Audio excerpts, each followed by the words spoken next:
Greetings, travelers. I'm your host, the C-Dot that knows a lot, Dr. Waluigi. In the last episode, I talked about one of the greatest animation studios of all time, Studio Ghibli. The creators of some of the greatest animated films of all time, like Spirited Away, Princess Mononoke, and many other great films that I could list. But we're not here to talk about any of those other films. Oh no, my fellow travelers. This time, we're talking about the time they went and helped create one of my personal favorite RPGs on the PS3 and the PS4. That's right, we're talking about the magical world of Ni no Kuni, The Wrath of the White Witch.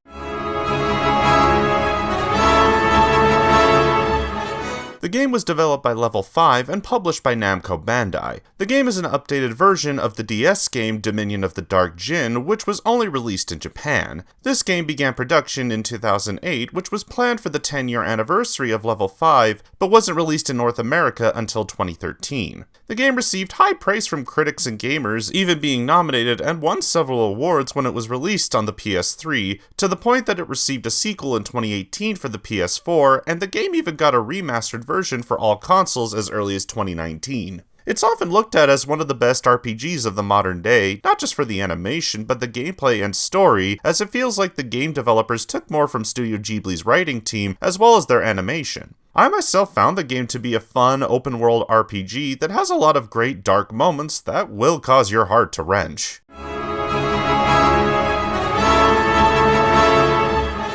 The game's story centers on a young boy named Oliver whose mother ends up dying after saving his life. However, one of his stuffed toys comes to life and tells him that there might be a way to save his mother by going to another world, which is where he discovers how to use magic and starts going on a grand adventure to get his mom back and help those in both his world and the magical world.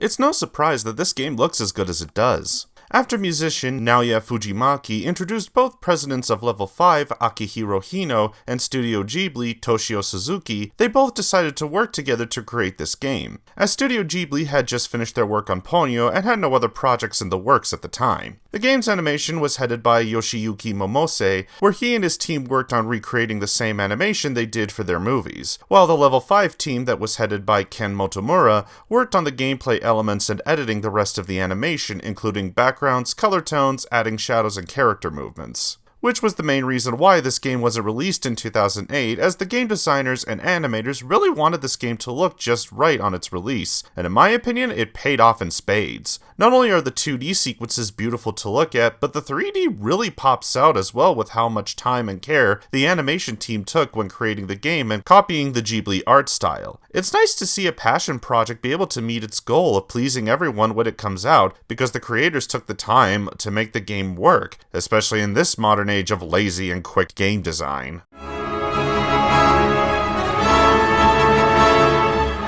For an RPG like this, I am glad to learn that they changed it from a typical Final Fantasy gameplay style to something similar to the gameplay style of a Tales game. You control Oliver by using the analog stick to move him around, and the X button, I'm going off of the original PS3 version as that's the one I've played, to talk to people and get items along the way as you travel between the two worlds, as they are both connected and have counterparts in each world. To continue the story, you will have to help each of the counterparts by using a magic spell by using the square button to heal them, whether it be in Oliver's world or the magical world. The combat of the game is a little different compared to other RPGs, as originally the developers wanted to make the game a turn-based RPG style, but found that most gamers at the time, and even now, would have found the game quite boring. So the developers merged two different gameplay styles, which works like this. You can move Oliver and his friends around, which you can select by pressing the L1 button and then pressing up or down on the D-pad. To perform any kind of attack, you select the icon with your character and they'll perform said action. With magic though, you will have to select the spell you want that will then attack the enemy.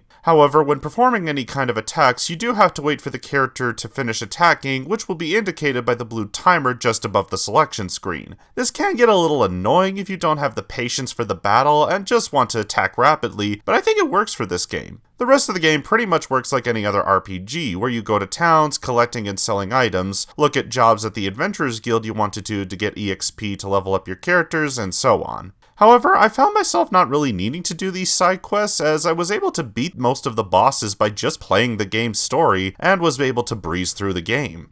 I'm not saying you can't play the game like a typical RPG, but I do think that the gameplay for this game works for someone like me who would rather focus on the story rather than going on a bunch of side quests that you don't have to, which is different compared to the sequel, but I'll get to that at another time.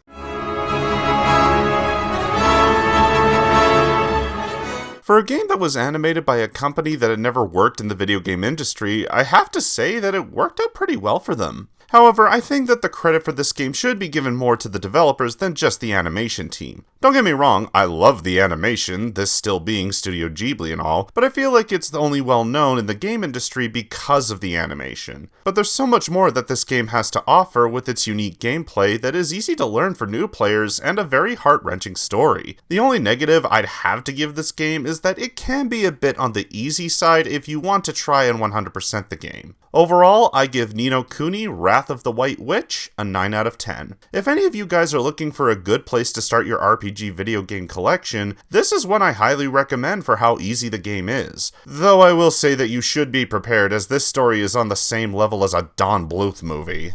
Thanks for watching, I'm Dr. Waluigi, and remember, don't judge a book by its cover, cause you'll never know what's inside.